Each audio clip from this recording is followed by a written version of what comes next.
జాతీయవాద జర్నలిజానికి అసలైన వేదిక నేషనలిస్ట్ హబ్ ని సబ్స్క్రైబ్ చేసుకోండి. నోటిఫికేషన్స్ కోసం బెల్ ఐకాన్ పై క్లిక్ చేయండి. అమెరికాకి సంబంధించిన విషయం సార్, యునైటెడ్ స్టేట్స్ కి సంబంధించిన విషయంలో టెక్సస్ వర్సెస్ యుఎస్ అనేది ఇప్పుడు కనబడుతోంది.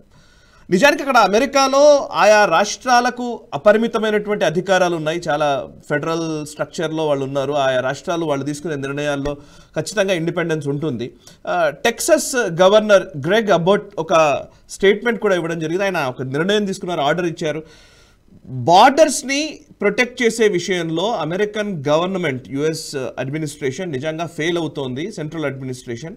సో అని చెప్పి వాళ్ళు టెక్సస్ నిర్ణయం తీసుకొని వాళ్ళు బార్డర్ ఫెన్స్ని, చాలా బార్డర్ సెక్యూరిటీని పటిష్టం చేశారు. మైగ్రెంట్స్ మెక్సికో నుంచి వస్తున్నారో వాళ్ళకు అడ్డుకునే ప్రయత్నం చేస్తున్నారు. అంటే ఫెడరల్ గవర్నమెంట్ తీసుకునే నిర్ణయాలు సమర్థంగా లేనప్పుడు స్టేట్స్ ఇంకా ముందుకు వచ్చేసి మేము కాపాడుకోవాలి కదా అనే ఒక స్థితిలోకి ఇప్పుడు టెక్సస్ వెళ్ళిపోయింది. అయితే ఆయన అబౌట్ ఇచ్చిన ఒక స్టేట్మెంట్ నేను చదువుతున్నాను. It was the states that created the United states అని మాట్లాడారు. యునైటెడ్ స్టేట్స్ అనేది ఏర్పడ్డదే స్టేట్స్ తోటి, కేవలం రాష్ట్రాల వల్ల మాత్రమే యునైటెడ్ స్టేట్స్ అనే పేరు వచ్చింది. అమెరికా సంయుక్త రాష్ట్రాలు అంటున్నాము, దానికేం మీకేం అధికారాలు లేవు అన్న కోణంలో ఆయన ఇంటర్వ్యూస్ అన్నీ కూడా చాలా ఇంట్రెస్టింగ్గా ఉన్నాయి. ఫాక్స్ న్యూస్లో వాటిలో వీటిలో ఇచ్చినవి. సో ఇది ఎక్కడికి వెళుతోంది అనేది ఒక క్వశ్చన్. స్టాండ్ విత్ టెక్సస్ అనే హ్యాష్ ట్యాగ్ ఇప్పుడు వైరల్ అవుతోంది. ప్లీజ్ కొంచెం ఎక్స్ప్లెయిన్ చేస్తారా ఇవన్నిటి గురించి కూడా? ఈవెన్ నాకు ఆ బార్డర్ గురించి మనం చాలాసార్లు మాట్లాడుతూనే ఉన్నాం. మెక్సికో నుంచి విపరీతంగా ఇమిగ్రెంట్స్ వాళ్ళు వస్తున్నారు, వాళ్ళని లోపలికి అలౌ చేయడము, దీని మీద ఆ పోరస్ బార్డర్స్ని క్లోజ్ చేయాలనే విషయం మీదనే చర్చ జరగడం, ఇవన్నీ మనం చూస్తున్నాం. ఈవెన్ ఎలాన్ మస్క్ కూడా పోయిన వీడియో ఉంది. కరెక్ట్. మనకు అబాట్ అన్నటువంటి వ్యక్తి గవర్నర్ ఆఫ్ టెక్సస్ ఎవరైతే ఉన్నారో అదే సమయంలో మన భారతదేశంలో రిపబ్లిక్ డే పీరియడ్కి వచ్చారు ఆయన. ఇప్పుడు ఈ ఘటన అంతా కూడా జరుగుతోంది. సుప్రీం కోర్ట్ ఆఫ్ యుఎస్ఏ కూడా ఫెడరల్ గవర్నమెంట్ జో బైడెన్ యొక్క ప్రభుత్వానికి అక్కడ వేసినటువంటి బార్డ్ వైర్ ఫెన్సెస్ ని తీసేయవచ్చు అని చెప్పి ఆర్డర్ ఇచ్చారు వాళ్ళు.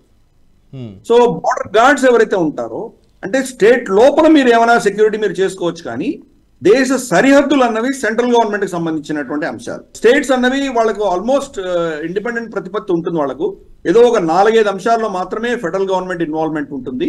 మిగతావన్నీ కూడాను మన దేశంలో కాకుండా ఆ రాష్ట్రాలకి చాలా ఇండిపెండెన్స్ ఉంటుంది. వాళ్ళ అంతర్గతమైన చట్టాలు వాళ్లే చేసుకోవచ్చు, కానీ సరిహద్దులు మాత్రం ఫెడరల్ గవర్నమెంట్. సో ఫెడరల్ గవర్నమెంట్కి మీ అధికారం ఉంది, మీరు వెళ్ళి అది తీసేయచ్చు అని చెప్పి సుప్రీంకోర్టు కూడా వాళ్లకు పర్మిషన్ ఇచ్చినా టెక్సస్ దాన్ని యాక్సెప్ట్ చేయడానికి సిద్ధంగా లేదు. ఎందుకంటే లక్షలలో మెక్సికో నుంచి జనాలు వచ్చేస్తున్నారు, ఇల్లీగల్గా వస్తున్నారు. సో ఈయన అబౌట్ చెప్పేది ఏంటంటే 28 క్రాసింగ్ పాయింట్స్ ఉన్నాయి మా స్టేట్లో, లీగల్ క్రాసింగ్ పాయింట్స్ ఉన్నాయి. లీగల్ క్రాసింగ్ పాయింట్స్లో వాళ్ళు ఎందుకు రావట్లేదు? చట్టబద్ధంగా వాళ్ళు వచ్చి ఇక్కడ అజైలమ్ సీకర్సో లేదా వాళ్ళు పలానా ఇష్యూ వల్లనో మా దేశంలో పర్సిక్యూషన్ ఉంది కాబట్టి మీ దేశంలో రాదలుచుకున్నామనో ఏదో కారణాలు చెప్పి వస్తే, కానీ లీగల్గా వస్తే మేము పర్మిట్ చేస్తున్నాం కదా.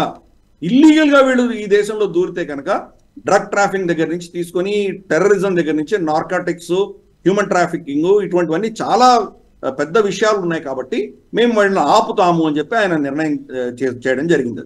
అంటే ఇది స్టేట్కి ఫెడరల్ గవర్నమెంట్కి మధ్యలో జరుగుతున్నటువంటి ఒక ఘర్షణ. ఇది ఆ దేశానికి మంచిది కాదు. అంతేకాదు ఈయనని సమర్థిస్తూ ఇంకొక 5-6 రాష్ట్రాలు ఈయన సమర్థనతో నిలబడ్డాయి. అవి Florida, ఓక్లాహోమా, south Dakota, Montana, Virginia, Georgia. ఈ రాష్ట్రాలన్నీ కూడాను టెక్సస్ కి సమర్థిస్తూ నిలబడ్డాయి.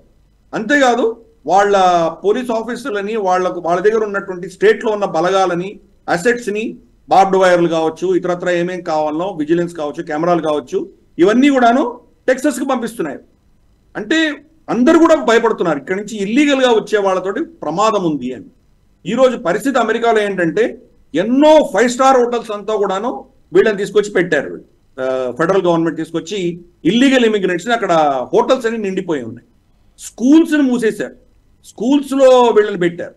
వీళ్ళకి ఎక్కడ పెట్టాలో ప్లేస్ లేనటువంటి పరిస్థితి ఈరోజు అమెరికాలో తయారైంది. ఇన్ఫ్యాక్ట్ మన చికాగోలో సబర్బ్లో ఉన్నటువంటి ఒక ప్రాంతంలో వాళ్ళ ఎవరైతే ఆ కౌంటీకి సంబంధించినటువంటి గవర్నర్ ఉన్నాడో అతను వీడియో రిలీజ్ చేశారు. మన ప్రాంతంలో చాలా ధనికులు చాలా మంది ఉన్నారు, పెద్ద పెద్ద ఇండ్లు ఉన్నాయి మన దగ్గర అంతా, మనం ఓపెన్ హార్ట్ తోటి మనం పెద్ద మనసు చేసుకొని వీళ్ళని మన ఇళ్లలో పెట్టుకోవాలి అని చెప్పి మొదలు పెట్టాడు. ఓకే, అంటే ఆ దేశం ఎక్కడికి వెళ్తాం?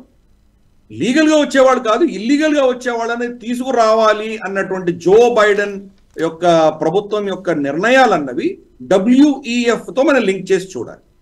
WEF వరల్డ్ ఎకనామిక్ ఫోరం ప్రకారం బార్డర్లెస్ వరల్డ్, ప్రపంచమంతా ఎవరైనా ఎక్కడికైనా వెళ్ళొచ్చు, వీళ్ళనందరినీ కూడా మేము కంట్రోల్ చేస్తాం అన్నటువంటి భావజాలం ఈరోజు జో బైడెన్ లెఫ్టిస్ట్ భావజాలం ఉన్నటువంటి ప్రభుత్వాలు చేస్తున్నాయి.